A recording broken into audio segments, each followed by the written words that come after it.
We appreciate every single one of you. We'd love to know, what part of the world are you watching from right now? Let us know in the comments. Now, let's dive into today's story. Chapter 1. Shattered Trust. Tom Sullivan gripped the steering wheel of his truck, knuckles white as he pulled into the Red Door Bar and Grill's parking lot. The text from Rebecca glowed on his phone. Working late tonight. Pick me up at midnight. He decided to surprise her with dinner plans, arriving 2 hours early. The construction dust still clung to his boots as he stepped out of the vehicle. 12 hours overseeing the children's hospital renovation had left him exhausted, but he'd pushed through, determined to make time for his wife.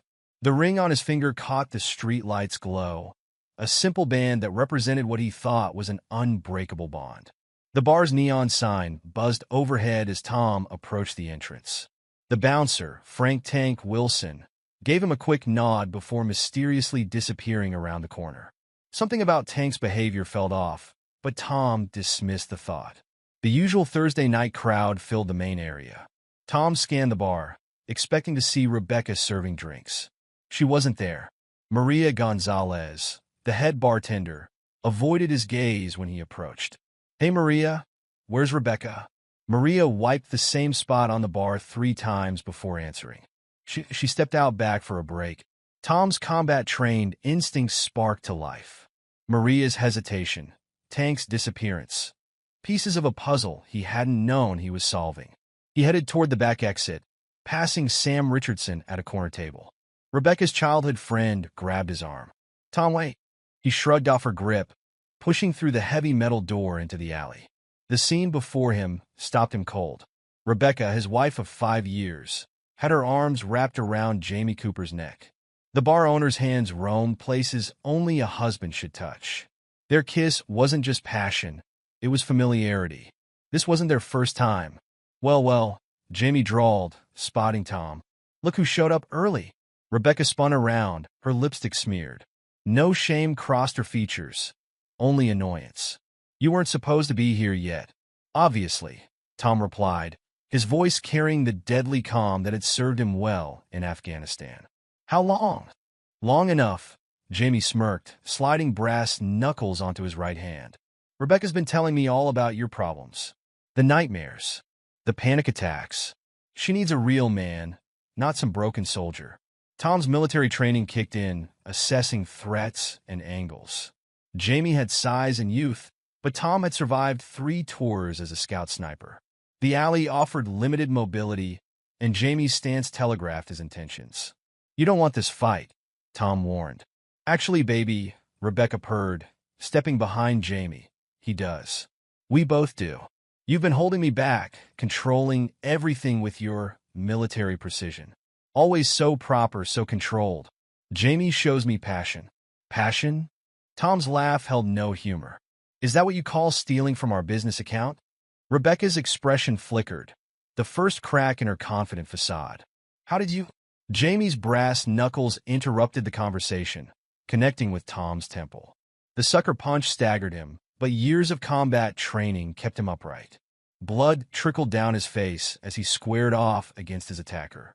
"You see, Tom," Jamie taunted, circling, "Rebecca and I have plans. Big plans. The Red Door is just the beginning. Once you're out of the picture, we'll have everything, your business, your assets, your life insurance." Should have read the policy changes more carefully. Tom blocked Jamie's next swing, countering with a precise strike to the larger man's throat.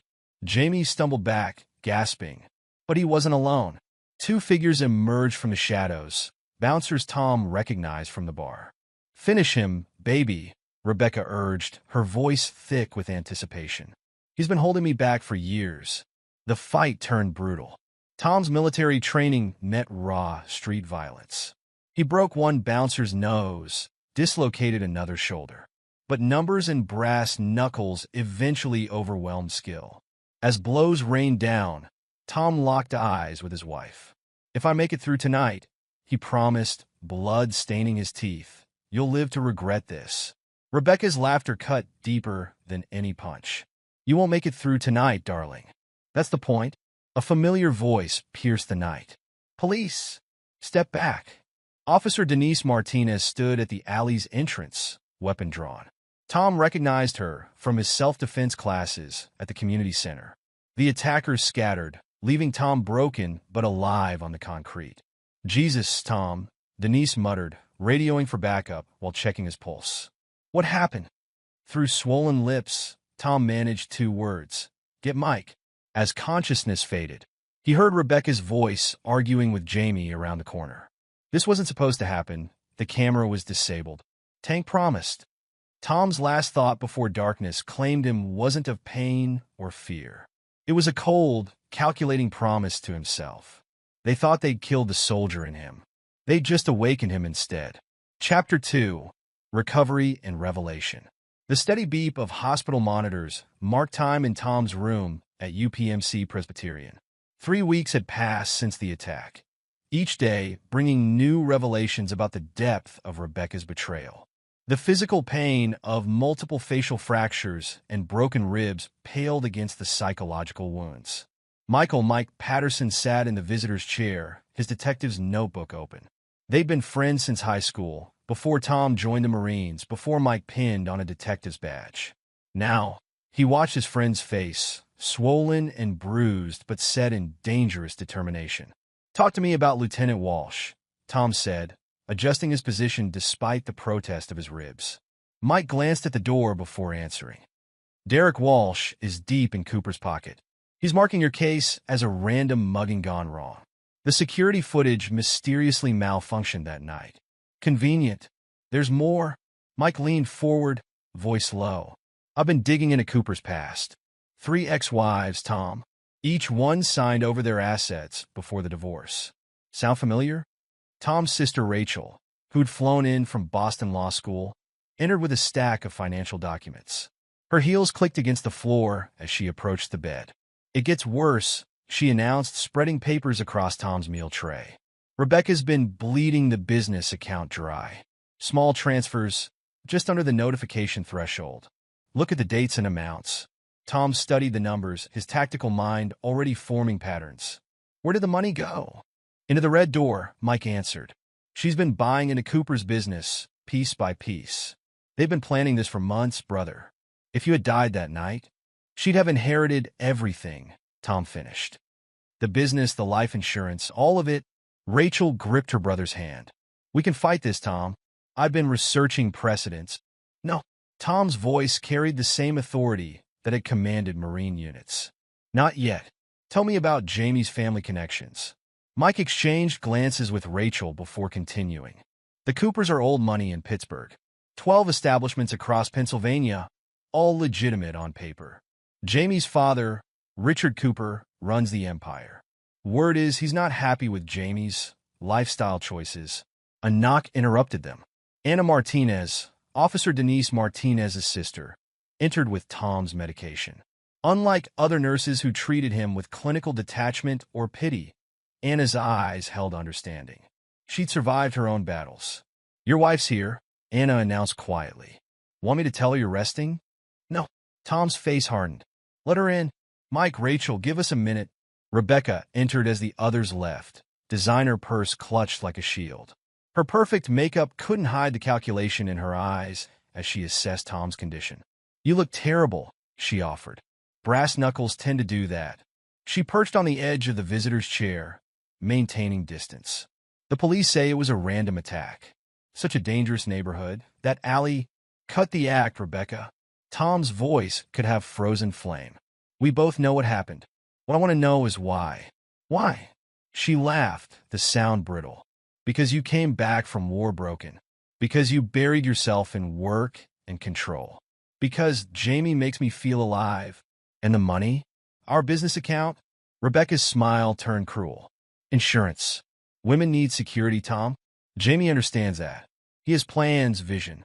All you have is your rigid military discipline and your pathetic little construction company." "Had," Tom corrected. "Past tense. You've made sure of that." "I'm filing for divorce," she announced, standing. "My lawyer says I'm entitled to half of everything. Consider it payment for dealing with your PTSD episodes all these years." Tom watched her straighten her expensive blouse, bought with his money, he now realized. "You should have killed me in that alley, Rebecca. It would have been cleaner." "There's still time." She reached the door, pausing. Jamie has friends everywhere, Tom. Accidents happen. Take the divorce settlement and disappear. It's your best option. After she left, Anna returned to check his vitals. She found Tom staring at the ceiling, his expression unreadable. I know that look, she said softly. I saw it in the mirror after I left my ex-husband. You're planning something. Your sister, Tom replied. She saved my life that night. Why was she there? Denise patrols that area regularly since he started teaching self-defense classes at the center. Anna adjusted his fore. The community looks out for its protectors, Tom. Remember that. Mike and Rachel returned, finding Tom sitting straighter despite his injuries. She threatened me. He informed them, using Jamie's connections as leverage. Rachel began pacing. We can use that in court. No courts. Tom's decision was final. They have a system rigged. We do this my way. Your way. Mike raised an eyebrow. The Marine way? The smart way? Tom's military training showed in his precise words. Rebecca and Jamie think they're playing chess, but they've never seen real strategy, real warfare. They expect me to break. Instead, I'm going to take everything, legally, methodically, completely. You'll need help, Rachel pointed out. I'll need information first.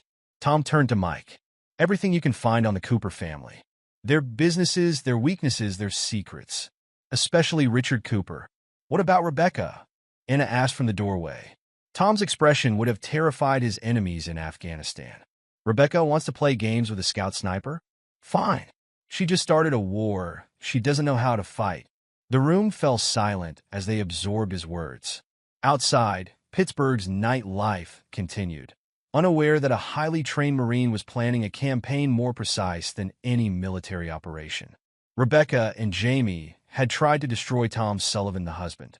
They were about to meet Tom Sullivan, the warrior. Chapter 3. The First Move.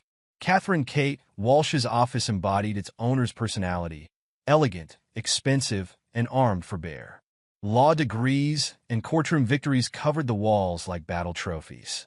Tom sat across from her desk, still bearing the marks of his hospital stay, but radiating contained power. Your wife tried to have you killed, Kate stated, reviewing the case files. We can't prove it in criminal court, but there are other battlefields. I'm familiar with alternative warfare, Tom replied. That's why I'm here. Kate's lips curved. As Lieutenant Walsh's estranged sister, she knew exactly how corruption worked in Pittsburgh. Your wife's divorce filing is aggressive. She wants half of everything, claiming your PTSD made you an absent husband. She helped me start the construction company, Tom acknowledged. Used that to justify accessing the accounts. Smart play on her part. Kate pulled out another document, but not smart enough. I had my investigator look into Jamie Cooper's pattern. 3 ex-wives, all following the same script. Seduce, isolate, drain assets, discard. Tom leaned forward despite his healing ribs. Tell me about the exes. First was Sarah Mitchell, 2015. Owned a successful catering business. Jamie convinced her to invest in his first solo venture. She lost everything in the divorce. Second was Diana Chun, 2018. Real estate agent. Same pattern. Third was Michelle Rodriguez, 2020. Personal trainer. Notice any similarities?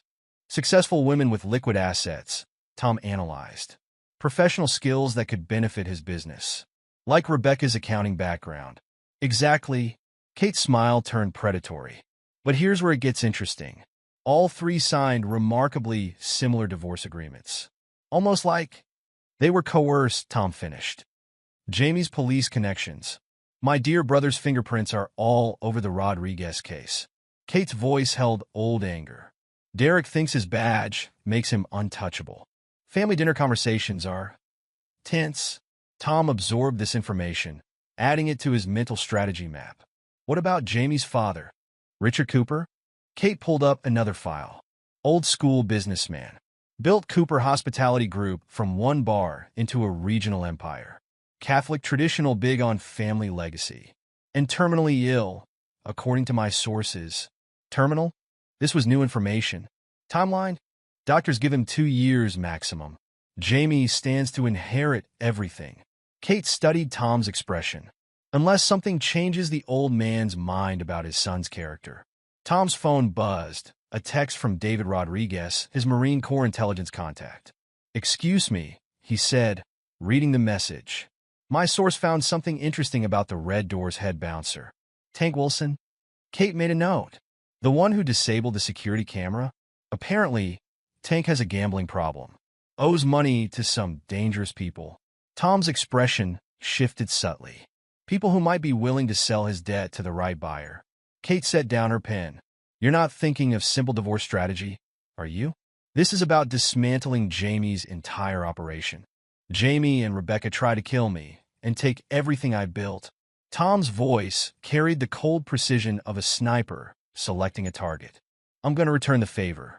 Legally. Completely. Using their own methods against them. It won't be cheap," Kate warned. "Or quick. I have resources they don't know about. And time." Tom stood, controlling his wince at the movement. "Rebecca thinks she married a simple construction worker with PTSD. She forgot what I did in the Marines. And what was that exactly? I specialized in removing threats. Precisely. Permanently. Legally." Tom reached for the door. Rebecca and Jamie wanted to play predator. They never considered they might be hunting something higher up the food chain. Kate's laugh followed him out. "This is going to be entertaining." "Oh. And Tom? The bartender you mentioned, Maria Gonzalez? Have her call my office. Sexual harassment claims are a specialty of mine." Tom nodded, already planning his next move. In the elevator, he called David Rodriguez. "By Tank Wilson's dead," he instructed. "All of it. And David? Make sure he knows who owns it now." The pieces were falling into place. Rebecca thought she'd wounded him. Jamie thought he'd broken him. They were about to learn the difference between a husband's anger and a warrior's vengeance. Tom Sullivan hadn't survived 3 tours by being predictable. The war had begun, and this time, Tom had chosen the battlefield. Chapter 4. Building the Board. Philadelphia's business records showed Thomas Sullivan had relocated his construction business out of state. Rebecca and Jamie celebrated at the Red Door, champagne flowing as they toasted their victory. Neither noticed the quiet man in a maintenance uniform who watched from 3 tables away, memorizing their habits and patterns. Tom's small apartment, 3 blocks from the Red Door, bore little resemblance to the home he'd once shared with Rebecca. A wall of surveillance photos and documents covered one room, each connection marked. He'd learned in Afghanistan that intelligence gathering preceded any successful operation. His burner phone buzzed, Mike Patterson calling from his secure line. Richard Cooper's medical records came through, Mike reported. Stage 4 pancreatic cancer. Doctors give him 18 months tops. After that, Jamie inherits the whole Cooper empire. Unless we change the old man's mind about his son. Tom studied a photo of Richard Cooper leaving Sunday Mass. How's our friend Tank Wilson doing? Desperate. Bookies are threatening his family. He'll crack soon. Tom checked another phone, this one dedicated to his Marine Corps network. David Rodriguez had assembled a team of former squadron mates, now working in private security and corporate investigation.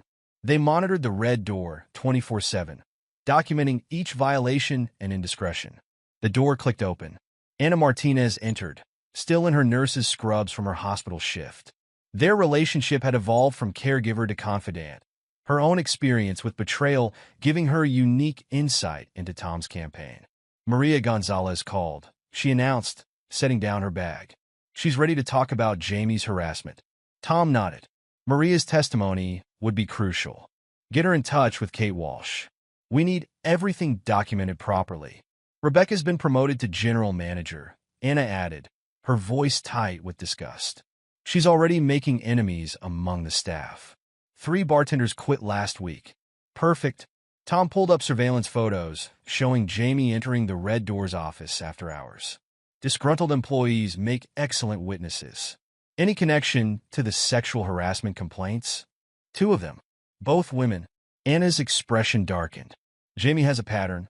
He promotes attractive female staff, then makes advances.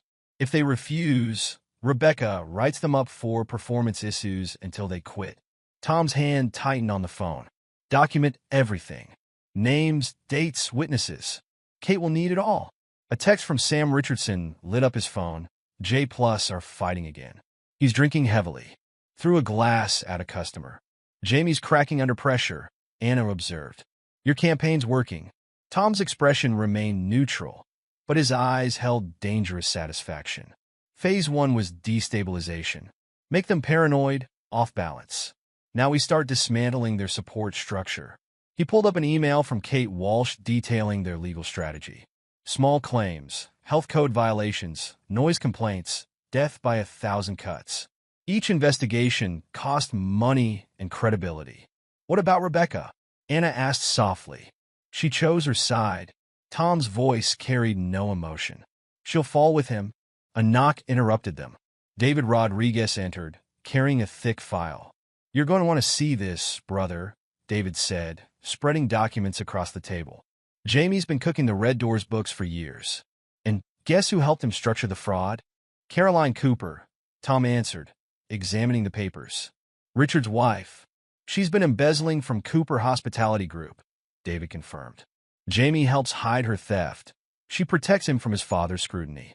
But with Richard dying, they'll need to cover their tracks, Tom finished. Which makes them vulnerable. Anna studied the complex financial documents. How did you get these? Margaret Wilson, David replied. Richard's private nurse. She's been watching Jamie destroy his father's legacy for years. Wants to see justice done. Tom absorbed this information, adding it to his mental battle plan. Set up a meeting with Margaret. And David? Give me everything on Richard Cooper's Catholic faith. His charitable works, his church connections, going after the old man's conscience.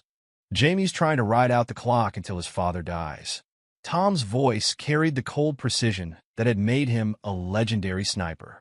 We're going to make sure Richard Cooper's last act is disinheriting his son. Anna touched his arm gently. You're not just destroying Jamie's inheritance. You're taking everything he values. He tried to take my life. Tom's expression showed no remorse. Fair exchange. The burner phone buzzed again. Another text from Sam. Tank Wilson spotted at St. Michael's Church. Same mass time as Richard Cooper. Tom allowed himself a small smile. Tank's gambling debts had made him controllable, and his guilt made him useful.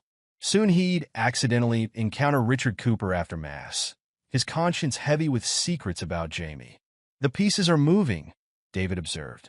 They are. Tom studied his wall of evidence. Jamie and Rebecca think they've won. They don't understand. The game is just beginning. Chapter 5, The Cooper Family Feud. Margaret Wilson adjusted Richard Cooper's morphine drip with practiced care. After 3 decades as a private nurse, she recognized the signs of a man wrestling with more than physical pain.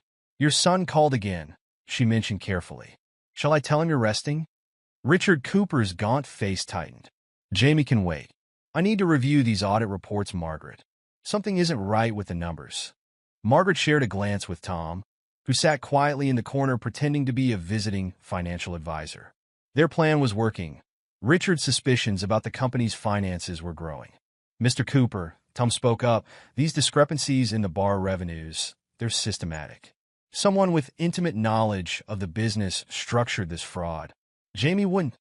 Richard's protests sounded weak even to his own ears. Caroline handles most of the books now. Your wife and son seem quite close, Tom observed neutrally. Richard's expression darkened. Too close sometimes. The way she defends him, no matter what he does. A knock interrupted them. Tank Wilson entered, still wearing his church clothes. His accidental encounters with Richard after Sunday Mass had become regular occurrences. Mr. Cooper, Tank stammered, guilt weighing his words. I need to confess something. About the night Thomas Sullivan was attacked. Richard straightened in his bed, instantly alert. The Sullivan assault had bothered him. Jamie's explanation about a random mugging never sat right. Go on, son, Richard encouraged. Tank's confession poured out. The disabled cameras, Jamie's brass knuckles, Rebecca's laughter as her husband bled. By the end, Richard Cooper's face had turned to stone. There's more, Tank added. The assault complaints Jamie buried. The women he harassed. I helped cover it all up because he knew about my doing. Enough. Richard's voice cracked like a whip. Margaret, call my lawyer. Now. Tom watched the scene unfold, his expression neutral. Phase 2 was proceeding exactly as planned. Later that evening, Caroline Cooper burst into Richard's room, her expensive perfume failing to mask her panic. "Richard, darling, Jamie says there are rumors about the company finances," she began. "Complete nonsense, of course. Sit down, Caroline." Richard's tone stopped her cold. "Explain these transfers to offshore accounts. And while you're at it, explain why you covered up my son's assault on Thomas Sullivan." Caroline's composure cracked. "I did it for us, Richard. Jamie needed protection. He needed discipline." Richard slammed his hand on the side table. "I built this company on integrity. Now I find out my son is a thug, and my wife is a thief. If you just listen." "I've listened enough." Richard's voice turned cold. "My lawyer is rewriting my will. Jamie will receive a modest monthly stipend, nothing more. The company goes into a trust, managed by a board of directors." "You can't do this." Caroline's shriek echoed through the room. "Jamie is your only heir." "Not anymore." Richard's expression showed no mercy. "I'm also establishing a foundation for abuse survivors. Margaret will manage it." Tom slipped out during Caroline's subsequent meltdown, his phone already buzzing with messages. Jamie would learn about his disinheritance soon. The real chaos was about to begin. In his apartment that night, Tom reviewed surveillance photos of Jamie's increasingly erratic behavior. The bar owner's drinking had escalated, his temper becoming more volatile. Tank's confession broke Richard, Anna observed, studying the reports.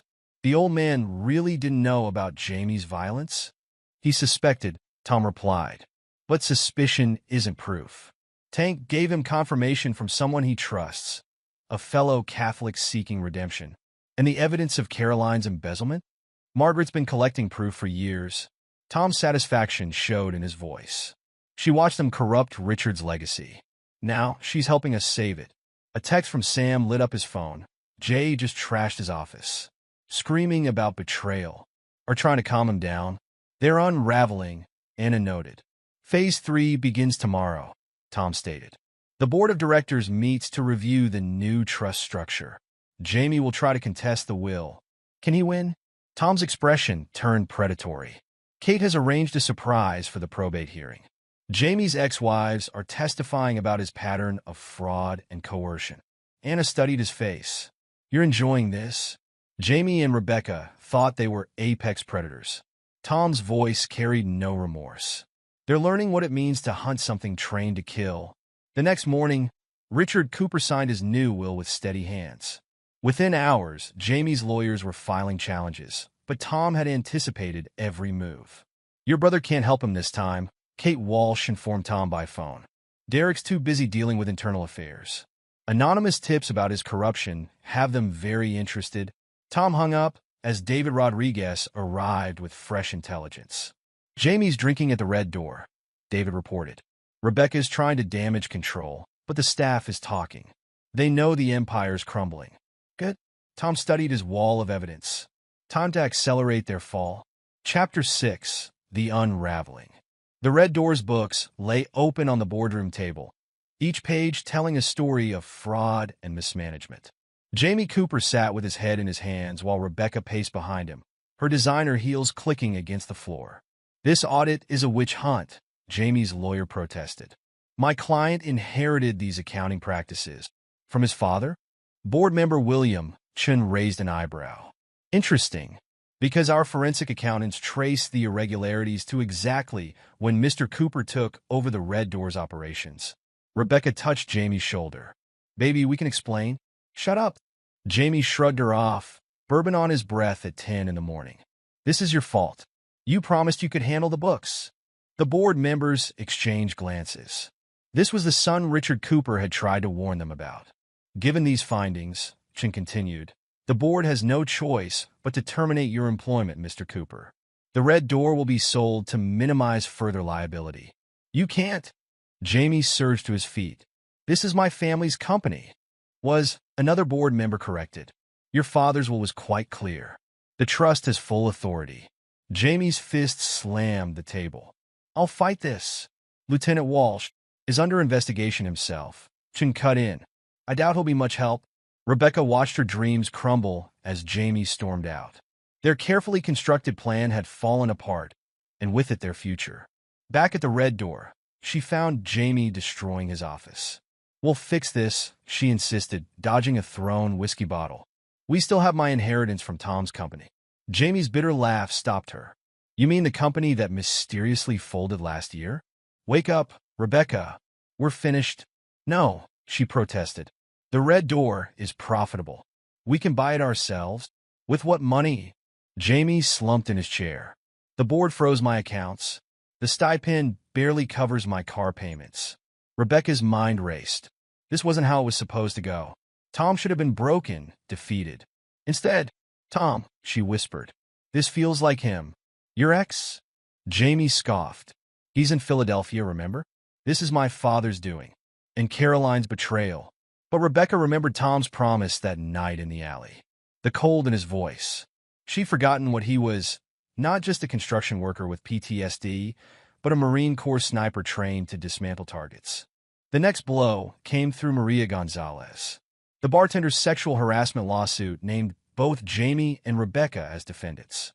More employees came forward, describing a pattern of abuse and retaliation. Miss Gonzalez has extensive documentation, Kate Walsh informed the board, including text messages, witness statements, and security footage that somehow survived the Red Door's frequent camera malfunctions.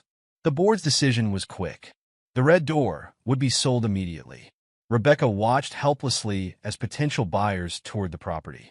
Each time she tried to make an offer, financial institutions declined her loan applications. Her perfect credit had mysteriously developed problems. The final buyer remained anonymous, working through shell companies. Rebecca only learned the truth when Maria Gonzalez was promoted to general manager. The new owner values experienced staff, Maria informed her with cold satisfaction. "You'll be returning to basic bar shifts. Slowest hours only." Jamie's spiral continued. Banned from all Cooper Hospitality Group properties, he took to drinking in dive bars, ranting about conspiracies. "We should have finished him," he slurred one night. "Made sure he died in that alley." Rebecca stared at her fallen lover, remembering Tom's strength even as Jamie beat him. She'd mistaken his control for weakness, his precision for limitation. The Pennsylvania Liquor Control Board's investigation destroyed Jamie's last hopes. Years of violations resulted in massive fines. As a license holder, he was personally liable. "I can't pay this," he told Rebecca, showing her the figures. "I'm ruined." She looked around their apartment. Once luxury, now all they could afford.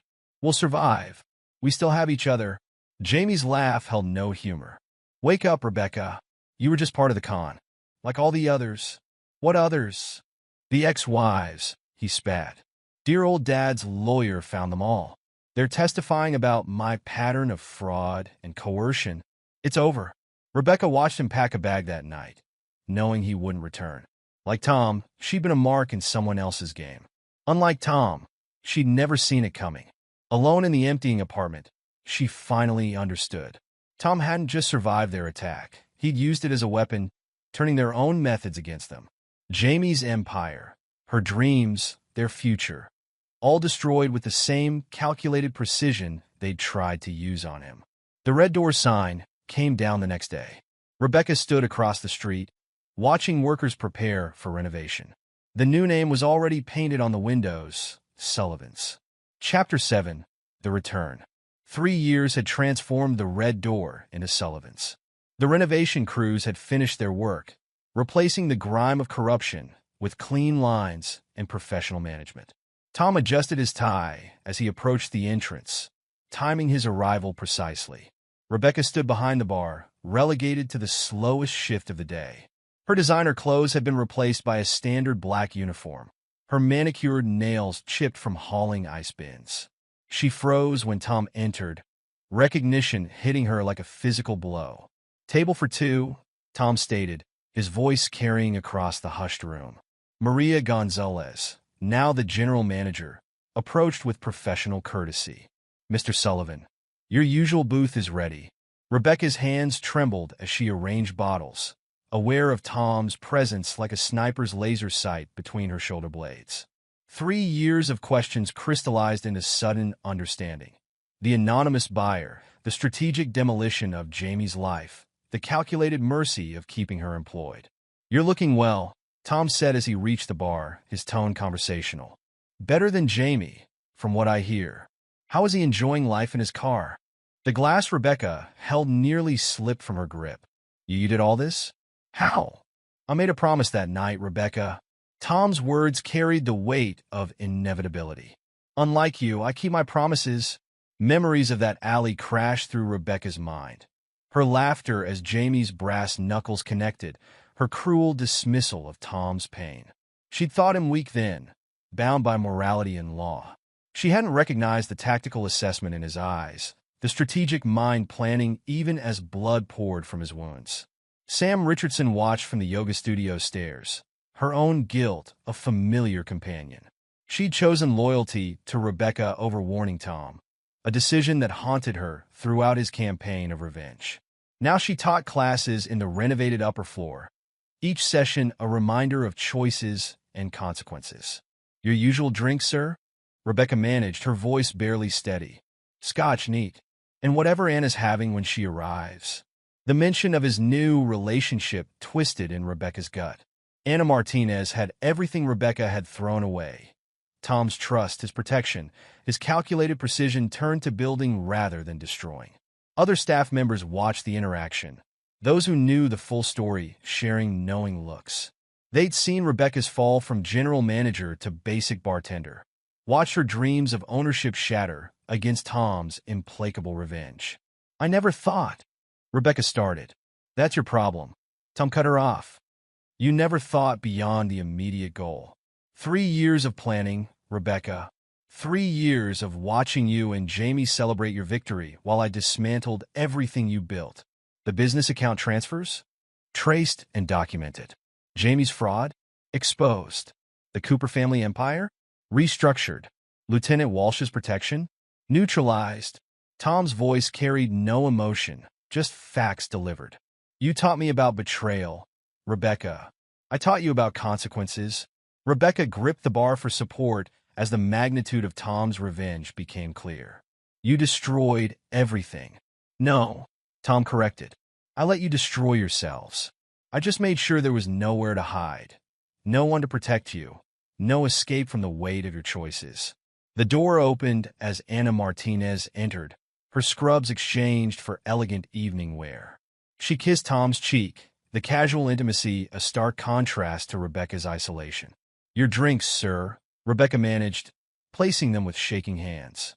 Tom watched her retreat, no triumph in his expression. He'd promised consequences that night in the alley. Promises made in blood required repayment in full. Chapter 8, Justice Served. Mike Patterson savored the weight of handcuffs in his pocket as he approached Jamie Cooper's last refuge, a cheap motel on Pittsburgh's outskirts. 3 years of watching his best friend execute the perfect revenge had taught him patience. "Police! Open up!"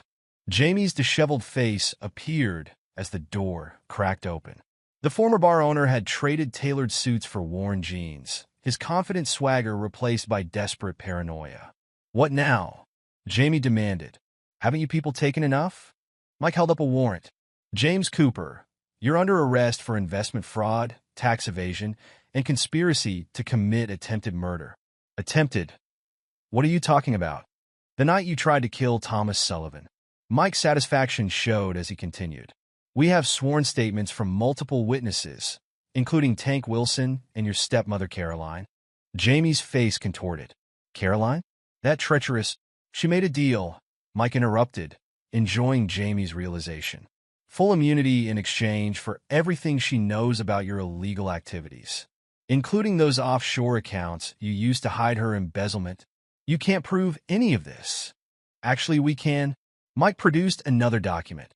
Caroline kept records. Tank kept evidence. And Tom? Tom kept his promise. Understanding dawned in Jamie's eyes. "Sullivan, this whole time? 3 years of watching you dig your own grave." Mike began reciting Jamie's rights. "He just made sure you couldn't climb out." Across the street, Tom and Anna watched the arrest unfold. Other officers arrived, executing simultaneous warrants at Jamie's storage units and safety deposit boxes. Caroline's information was comprehensive, Anna noted. Fear does that, Tom replied. She saw the evidence against her, recognized the pattern from Jamie's ex-wives. Self-preservation won out over loyalty. They watched Jamie being placed in a police car, his protests fading into defeated silence. Was it worth the wait? Anna asked softly. Tom thought about the nights of planning, the precise manipulation of events, the cold satisfaction of watching his enemies destroy themselves. They tried to kill me and take everything I had, he replied. I returned the favor, just more efficiently. Later that evening, Kate Walsh called with updates. Jamie's lawyers are scrambling, but the evidence is solid. Between Caroline's records and Tank's testimony, he's facing serious time. The attempted murder charge? Probably won't stick, Kate admitted. But the financial crimes will. The feds are particularly interested in those offshore accounts. Seems Jamie was helping others hide money too, including some people who don't like attention. Tom absorbed this information with clinical detachment. Lieutenant Walsh? My dear brother's career is over. Internal Affairs found exactly what we knew they would. He's looking at charges of his own. The pieces had fallen exactly as Tom had planned. Jamie's protection network had crumbled, his allies turned against him, his own arrogance becoming the instrument of his destruction. Chapter 9. New Beginnings. Sullivan's thrived under its new management. The darkness of the Red Door's past transformed into something productive. Tom surveyed the renovated space, noting how the support group meeting spaces blended seamlessly with the bar's public areas. Rebecca approached his table, carrying his regular order. 3 months had passed since Jamie's arrest, each day a reminder of her role in her own downfall. Your drinks, sir, she said, her voice carrying the weight of understanding. And as usual as well. Thank you, Rebecca. Tom's politeness held no warmth. How are those night classes going? I hear business management is quite challenging. She hurried away, fighting tears. The night classes had been his idea, a requirement for continued employment. Each lesson in proper business practices reminded her of how she'd helped Jamie defraud Tom's company. Tank Wilson, now head of security, watched her retreat. His own redemption had come through confession and restitution. Rebecca's came through daily reminders of her choices. The Foundation Board meets next week, Anna mentioned as she joined Tom. Margaret Wilson has wonderful ideas for expanding the support services. Tom nodded, satisfaction in his expression. Richard Cooper's final act, creating a foundation for abuse survivors, had transformed his son's instrument of corruption into a force for healing. The Cooper Hospitality Group approved the renovation contracts, he added. All 12 locations will be updated, starting with the original bar from 1955. Paying for it with Jamie's hidden accounts? Poetic justice, Tom agreed. His attempt to destroy me funded the restoration of his father's legacy. They watched Rebecca serving other customers, her movements mechanical. She'd lost everything. Her lover, her dreams of ownership, her reputation.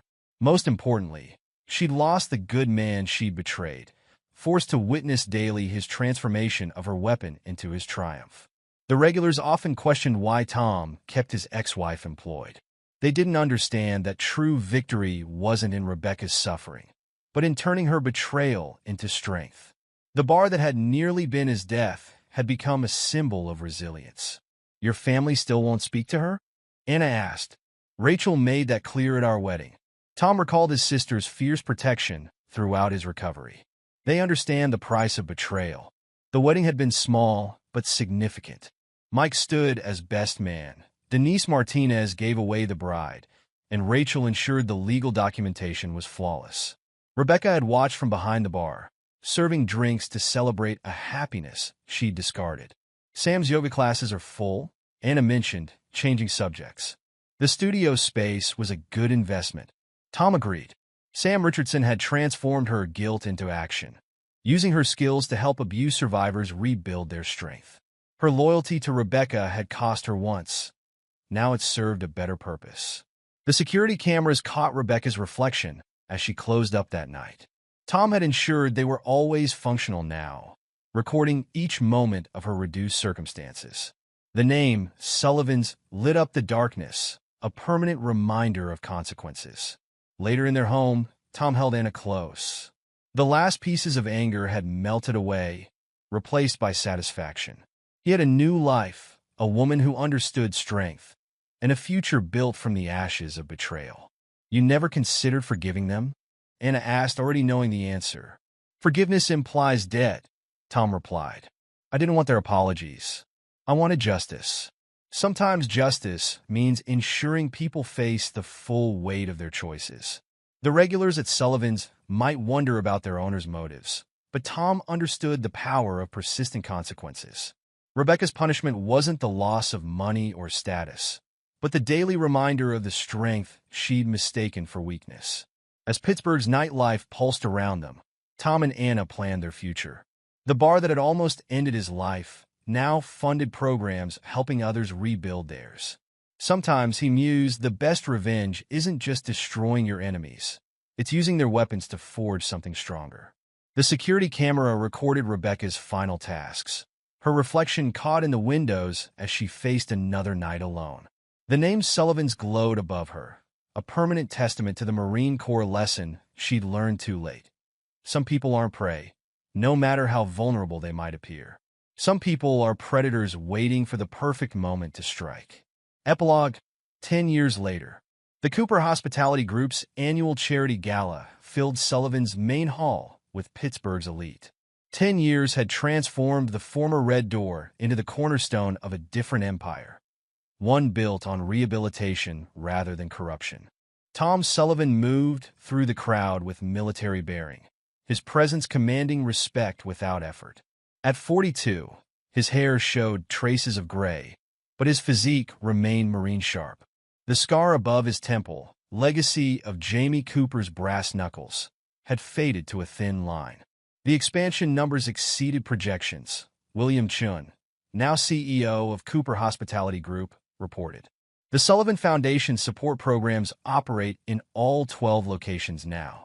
Tom nodded, satisfaction in his bearing. The foundation, created from Richard Cooper's final act of redemption, had grown beyond its original scope.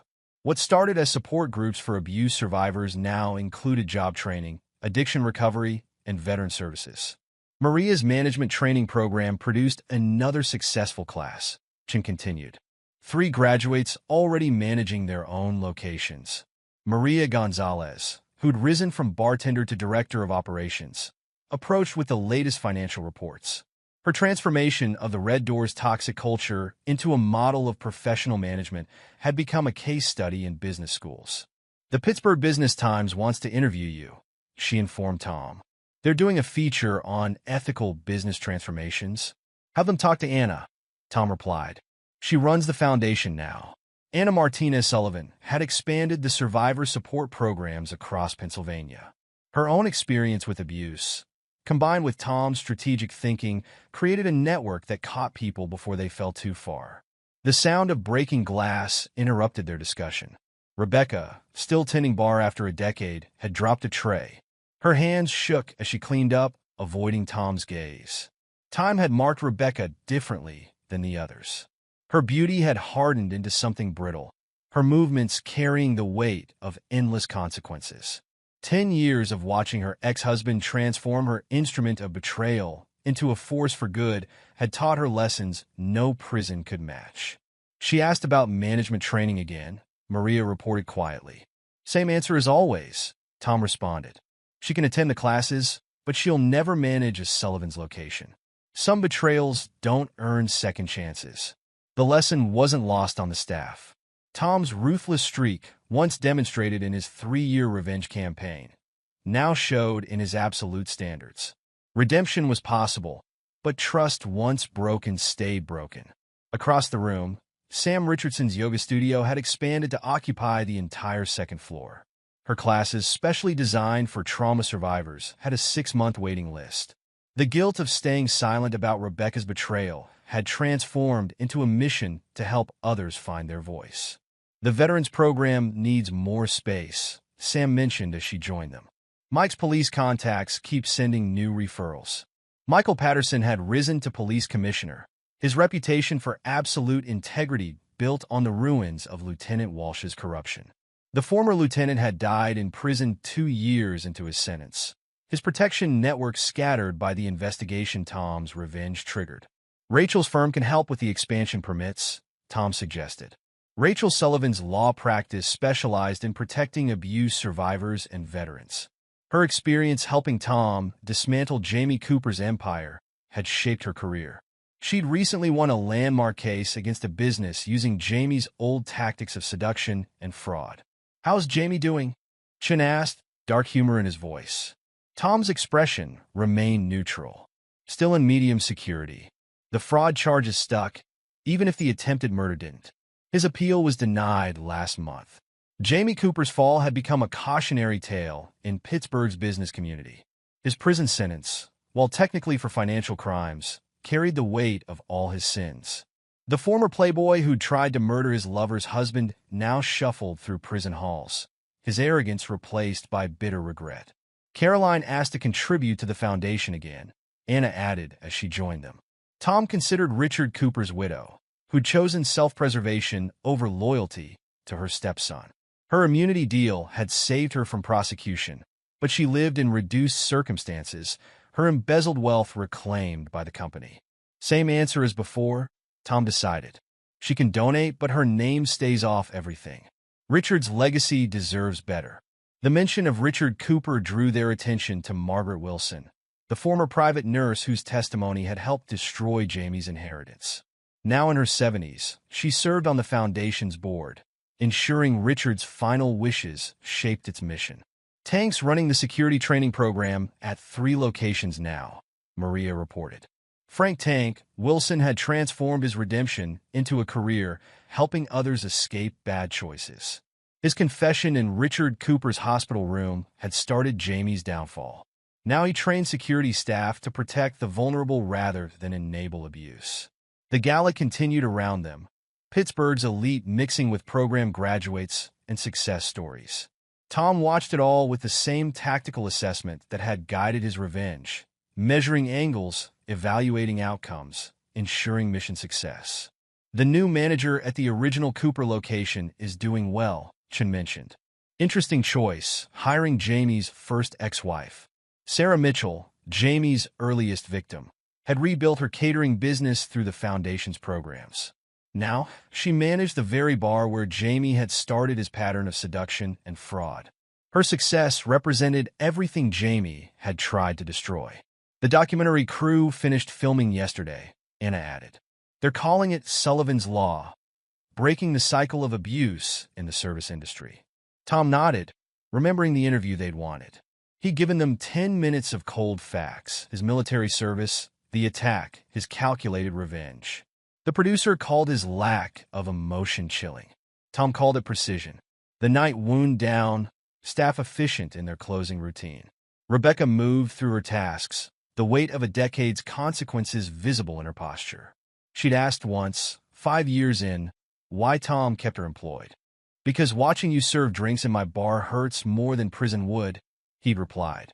"Because seeing your dreams die slowly teaches more than a quick execution. Because you thought 3 years of helping me through PTSD made me weak. Now you have 10 years of seeing exactly what I am."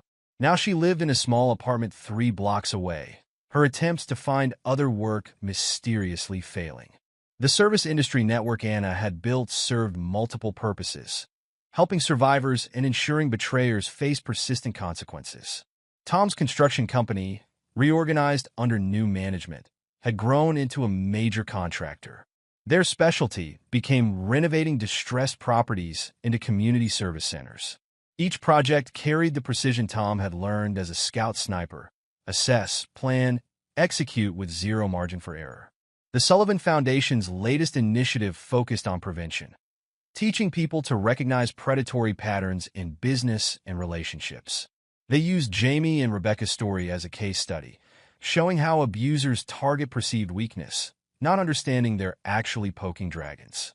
The Pittsburgh Post-Gazette called it redemption through reconstruction, Anna mentioned, showing Tom the latest article. He disagreed with their term. This wasn't redemption. It was reconstruction using the enemy's own weapons. Jamie had tried to kill him and take everything.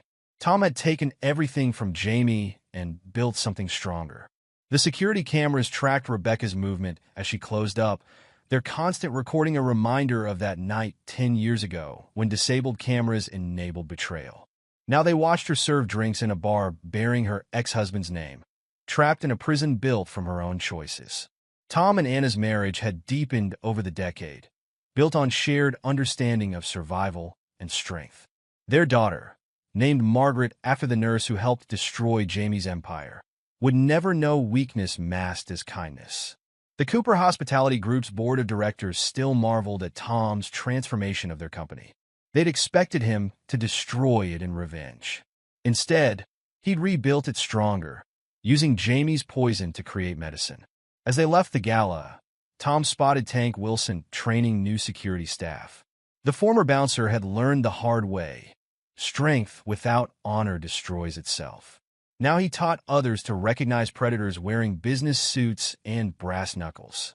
The name Sullivan's glowed against Pittsburgh's night sky, visible from the alley where Jamie and Rebecca had tried to kill a broken Marine. 10 years later, that alley hosted self-defense classes taught by Denise Martinez, now a police captain herself. Rebecca watched them leave, as she had for a decade. Her punishment wasn't the lost wealth or status. It was watching Tom Sullivan, the man she dismissed as damaged, weak, and controllable, build an empire from the ruins of her betrayal. The regulars still wondered why Tom kept his ex-wife employed. They didn't understand that some lessons required daily reinforcement. Rebecca had taught Tom about betrayal. He'd spent 10 years teaching her about consequences. In his office overlooking the bar, Tom reviewed the Foundation's latest expansion plans.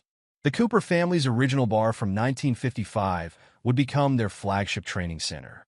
Richard Cooper's legacy, nearly destroyed by his son's arrogance, would help prevent future predators from mistaking military precision for weakness.